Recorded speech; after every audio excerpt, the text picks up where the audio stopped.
Welcome to QSR Nation, your weekly dose for QSR marketing tips and strategies for success. Here's your hosts, Josh Anderson, Beth Oots, and Anthony Pierce from the PFS Brands National Headquarters.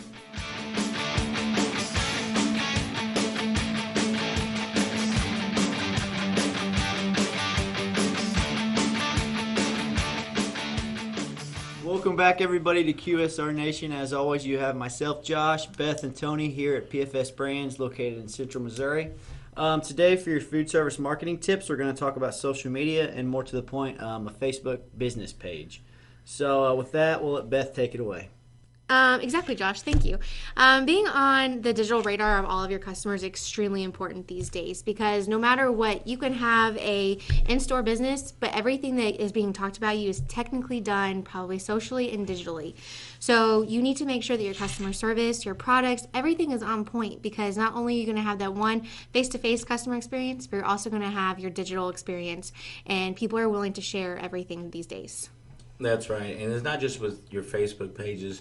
You know, Facebook has reviews on it now, but also Yelp, Manta. There's so many other social avenues for people to share that experience that they had with you and your teammates at the store. So it's very important that not only do you continue to update your Facebook page and let people know specials or events that are going on, but also so you can monitor and respond, because responding to comments is very important as well. Yeah, it gives that personal touch to it, so it's like a person-to-person interaction now instead of you just being a big brand-to-person interaction. Exactly. Another thing I wanted to bring up was that nowadays everybody has a phone, obviously, and I was reading a study the other day that said people check their phones every 6 minutes.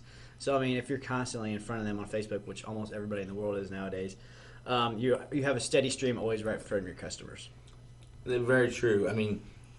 With sponsored posts or sponsored ads and boosted posts, it can help you move into that algorithm of that news feed for those folks, as they're in that phone every 6 minutes or so. That way you're just able to reach them more consistently, because there is, a science behind how businesses show up in Facebook, and there is an algorithm that's written that actually doesn't benefit the business as much as it does the individual user. And that's why it's important to have those sponsored ads and the boosted posts so you can force your way into that news stream. One very important thing that you can always count on is that with social media, it's a way to instantly notify your customer. So if you're going to have your promotions, you're going to have your sales, anything like that, if you want to have the trackability, you can post a coupon or something that's going to drive your customers to the store and have that trackability that you've always been wanting with all different advertising options. And, going with that, with a lot of advertising options, you don't necessarily have the ability to narrow in and hone in on those exact customers that you want.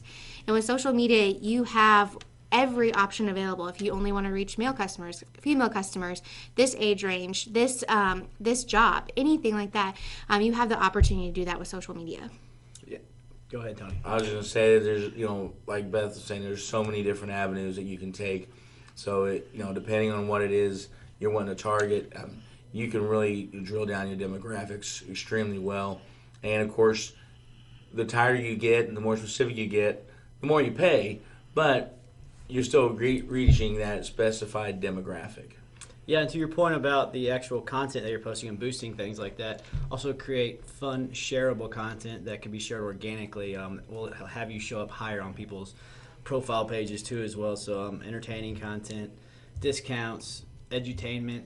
I said that right? Yeah, edutainment. That's right. Where you're educating them along the lines with very entertaining things like that. And as it gets shared more organically, it gets higher and higher in the results. And as you're speaking about the organic shares, also remember on video, if you can do native video where you're actually, on Facebook Live or actually, loading it to the page yourself versus a YouTube link, that is always rewarded better from social media outlets as well, like Facebook. So anytime you can get native video on there, you generally will get a little bit higher response as far as views as well. Perfect. Yeah, I know, especially when it comes to your actual Facebook business page, make sure it is completely filled out as well with your phone, your address, your store operation hours, and things like that. as long as your customers can find out all the information in one spot, they're more apt to come back and look for other things that you might post. Exactly. And if you're ever interested in setting up your Facebook business page, you can contact one of us, your retail advertising specialist, and we can set up a social media 101 session with you to get all that information covered and just to kind of give you the basics as to how to run a properly functioning business page for your social media channels. And where would they find you at? Oh, well, it's funny you asked that. You can give us a call at 573-896-0300, or you can email us at mdf@pfsbrands.com. Yeah, this is definitely a conversation that could take hours and hours and hours. There's so many in-depth things you can do. But hopefully these little quick tips are kind of a good way to help you all get started as you kind of go along and building out your business pages. I guess one more thing I really want to cover is let's just quickly cover post frequency, like just for Facebook in general. How often should you be posting? I know you can kind of desensitize your followers if you're constantly posting, and then I've also listened to watch webinars and things like that where they say 3 to 4 times a week max. What have you all seen that works well? Typically, I recommend people post twice a week. Watch your insights on the backside so that if you post on Monday and Thursday, then maybe next week post Tuesday, Friday, then maybe post Saturday, Wednesday, and then that way you'll have a full week's worth of metrics over a period of a month. You can go back through and look at and see where was your highest interactivity at. And then that way you can kind of settle more on those. So if you're seeing a lot better activity on Tuesdays around 10 a.m., then focus your posts around that time. And what's great is you can schedule your posts once you have some trackability on your insights to see how people are actually interacting with those posts. Yeah, and the beauty of Facebook is you can actually see whenever your majority of your followers are actually on Facebook as well, so you can actually time it as well. Absolutely. Yeah, there's a lot more to discuss. If you guys have any questions, like Beth said, just reach out to us at mdf@pfsbrands.com. We'd be happy to walk you through setting up your page and anything else you need. Anything else you guys want to add? No, just keep posting and make sure you got a good, clean, clear cover photo. Great. All right, guys. For QSR Nation, I'm Josh, and we got Beth and Tony with us. Thank you very much, and we'll see you next week. Stop by next week for another QSR Nation episode or visit pfsbrands.com.